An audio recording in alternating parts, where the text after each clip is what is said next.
জাহাজের যে জায়গাগুলোতে আমরা থাকি সেটাকে অ্যাকোমোডেশন বলে। আমি এখন যেখান থেকে ভিডিওটা করছি এটা জাহাজের একবারে সামনের অংশ। আর এই যে দূরের ওই জাহাজটাকে যদি আমি দেখিয়ে দেই, দেখেন এই যে পিছনের সাদা উঁচু অংশ যেটাকে দেখছেন, এই সাদা উঁচু অংশটাই হচ্ছে অ্যাকোমোডেশন, যেখানে আমাদের থাকার জায়গা, আমাদের রান্নাঘর, আমাদের খাবার ঘর, আমাদের এটার কাছাকাছি ইঞ্জিন রুম থাকে। আর এই যে জাহাজের সামনের যে অংশটা যেটা দেখছেন পুরো ফাঁকা জায়গার মতো যেটা মনে হচ্ছে, ওই অংশগুলোতে আমরা মালামাল নিয়ে আসি, যেটা এখানে আমাদের জাহাজের এই যে কন্টেনার নিয়ে এসেছিলাম। তো আমাদের জাহাজের এই যে থাকার জায়গা, খাবার জায়গা, অ্যাকোমোডেশন, এখানে কি কি থাকে, ইভেন আমাদের জাহাজে জিমনেশিয়ামও আছে। তো চলুন আমরা আমাদের জাহাজের এই অ্যাকোমোডেশনটা আপনাদেরকে দেখিয়ে দেই যে আসলে জাহাজের থাকার জায়গাগুলো কত বড় হয়। এটা আমাদের জাহাজের ইঞ্জিন কন্ট্রোল রুম। এই দিক থেকে আমরা অ্যাকোমোডেশনের ভিতরে এখন ঢুকবো। এই যেখান থেকে এক্সিট যেটা দেখছেন, এখানে এক্সিট হওয়া মানে আমাদের অ্যাকোমোডেশনের শুরু হওয়া। তো আমরা এখন এখান থেকে ভিতরে যাওয়ার চেষ্টা করব। আমরা চাইলে লিফট ব্যবহার করতে পারতাম, কিন্তু আমাদের আপাতত লিফটে কাজ চলছে, লিফটের কিছু সমস্যার সমাধানের চেষ্টা চলছে। এগুলো ঠিক হয়ে গেলে আবার আমরা লিফট ব্যবহার করতে পারবো। তবে আপাতত আমাদের অ্যাকোমোডেশনের এটা হচ্ছে মেইন ডেক বলতে পারেন, আমরা এটাকে আপার ডেক বলি। আমি যদি এই দরজাটা খুলে বাইরে যাই, তাহলে আমাদের জাহাজের বাইরের যে অংশটা আপনারা সবসময় দেখেন বা বাইরে থেকে জাহাজের যে পার্টটা দেখা যায় সেটা এখানে। আর এদিক থেকে এখানে আসলেই শুরুতে যে জিনিসটা চোখে পড়বে সেটা হচ্ছে লকার কুক। এখানে আমাদের যে রাঁধুনি থাকে তার জন্য একটি স্পেশাল লকার, সে চাইলে মশলা বা এখানে রান্না করার যাবতীয় কাপড়ি সেই টাইপের যে জিনিসগুলো আছে সেগুলো এখানে রাখতে পারে। আর এটা হচ্ছে আমাদের জাহাজের লন্ড্রি রুম। আমি এটাকে আপনাদের দেখিয়েছি। এখানে আমাদের যদি কাপড় পরিষ্কার করার দরকার হয়, আমরা এখান থেকে কাপড় পরিষ্কার করে নিই। আজকে যেহেতু পুরো অ্যাকোমোডেশনটাই দেখাবো, সব কিছুই একবারে দেখানো সম্ভব না, আমি শর্টকাটে আপনাদের দেখাচ্ছি। এটা হচ্ছে আমাদের air condition room, AC room. বুঝতেই পারছেন আমাদের জাহাজ পুরো জাহাজের এমন কোনো অংশ নেই যেখানে এসি থাকে না। তো সেই অ্যাকোমোডেশন রুমের ভিতরে যদি আমি দেখাই, এটার প্যানেলগুলো ঠিক এরকমই।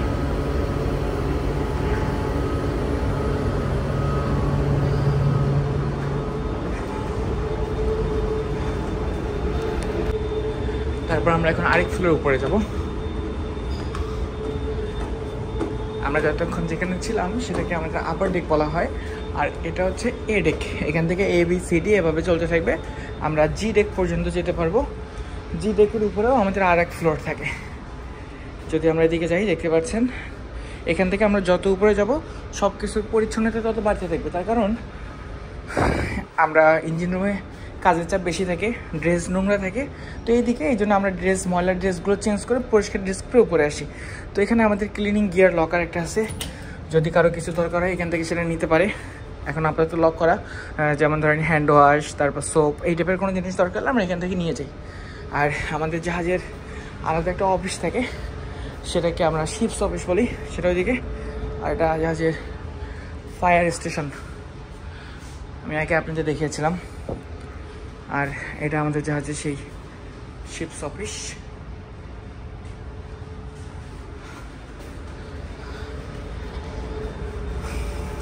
আমরা এখান থেকে আরেক ফ্লোর উপরে যাব।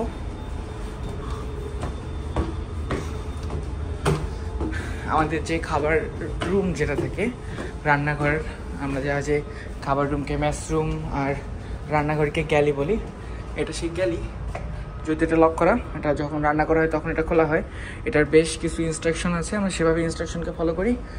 এখানে এক্সট্রা এই লক হয়ে যাওয়ার পরে যারা খাবার নিয়েছিল তারা এক্সট্রা প্লেটগুলো এখানে রেখেছে। একটু পরেই আমাদের যে ম্যাসম্যান আছে সে আসে, এসে এটাকে ক্লিন করবে। আর এখানে খাবার রুম দুইটা, একটা এটা, একটা হচ্ছে এটা।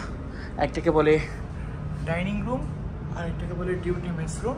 কিন্তু আমরা এই ডাইনিং রুমে যারা অফিসার তারা এখানে খায়, আর যারা নন অফিসার তাদের জন্য এই রুমটা দেওয়া থাকে। তো এখানে আমাদের এই ডাইনিং মেস রুম কীরকম হয়, মানে আমাদের খাবার রুমটা কীরকম হয় আমি অলরেডি আপনাদের দেখিয়েছি। এখানে আমাদের ফ্রিজ আছে, অনেক খাবার টাবার থাকে, যদি কারো দরকার হয় এখান থেকে সবসময় খাবার রেডি থেকে আমরা চালিয়ে নিতে পারি। ব্রেড আছে, এখানে কিছু শেষ হয়ে গেছে, এখানে দেখতে পাচ্ছেন কর্নফ্লেক্স। তারপরে এখানে আরও কিছু জিনিস আছে, যদি কারো খাবার দরকার এখান থেকে নিয়ে খেতে পারে। তো আমরা এখান থেকে আরেক ফ্লোর উপরে যাব। এখানে নোটিশ বোর্ড, যদি কোনো কিছু নোটিশ থাকে তাহলে এটা, যেমন ship elevator out of service, এটা আমাদের কাজ চলছে। এলিভেটর মানে হচ্ছে লিফট যেটা আছে সেটার কাজ চলছে, তো এটার জন্য ইনস্ট্রাকশন এখানে দেওয়া। এটাকে বলা হয় বি ডেক। আমাদের এরকম জি ডেক পর্যন্ত আছে, তারপরেও আবার আলাদা ফ্লোর আছে। তো এখানে দেখেন অ্যাকোমোডেশনের প্রত্যেকটা কর্নারে কর্নারে এরকম ফায়ার এক্সটিংগুইশার থাকে। যদি কখনো জাহাজে আগুন লেগে যায়, যদি আমাদের ইনস্ট্যান্টলি নেভানোর দরকার হয়, আমরা এই ফায়ার এক্সটিংগুইশারকে ইউজ করতে পারবো। এখান থেকে আমরা যদি আরেক ফ্লোর উপরে আসি, তাহলে আমরা সেখানে আমাদের জাহাজের যে জিমনেশিয়াম আছে সেই জিমনেশিয়ামকে দেখতে পারবো। তো আমি যদি এখান থেকে আমাদের জাহাজের ডিরেক্ট জিমনেশিয়ামের দিকে যাই তাহলে বুঝতে পারবেন। এটা হচ্ছে আমাদের জাহাজের সেই জিমনেশিয়াম। জিমনেশিয়ামে কী কী থাকে এটা ডিটেলস আমি একটা ভিডিও করেছি, আপনারা চাইলে সেটাকেও দেখে নিতে পারেন। এখানে জিম করার ইনস্ট্রাকশন যেটা সেগুলো দেওয়া আছে, কীভাবে কীভাবে করতে হবে।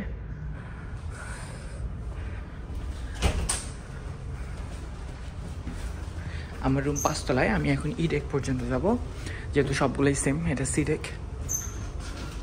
Hello sir.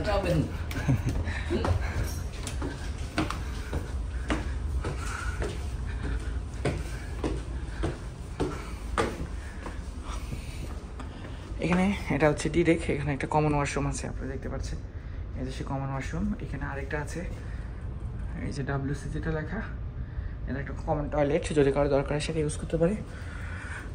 এটা ডি ডেক। এই ডেকে কোন কোন রুম আছে সেটা লেখা। তো এখন এখান থেকে আমি আরেক ফ্লোর উপরে যাচ্ছি।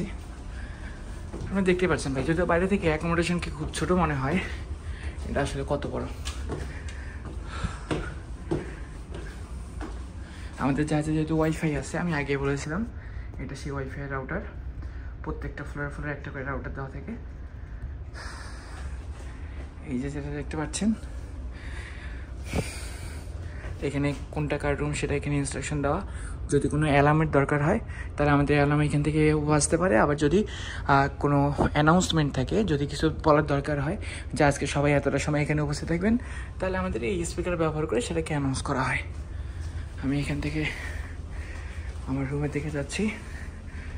প্রতিটা ফ্লোরেই এই যে যেটা দেখছেন, এটা দিয়ে আমরা চাইলে জাহাজের বাইরে যেতে পারি। এটা এক্সিট ওয়ে, আর এটা আমার রুম। ভিডিওটা কেমন লাগলো অবশ্যই কমেন্টে জানিয়ে দিবেন। এতক্ষণ সাথে ছিলাম আমি হৃদয়। ফেসবুক, ইউটিউব, টিকটকে গিয়ে সার্চ করে নেবেন হৃদয় দ্য সেলার লিখে, তাহলে আমার সমস্ত ভিডিও আপনারা পেয়ে যাবেন। ধন্যবাদ এতক্ষণ ভিডিওটি দেখার জন্য। আসসালামু আলাইকুম।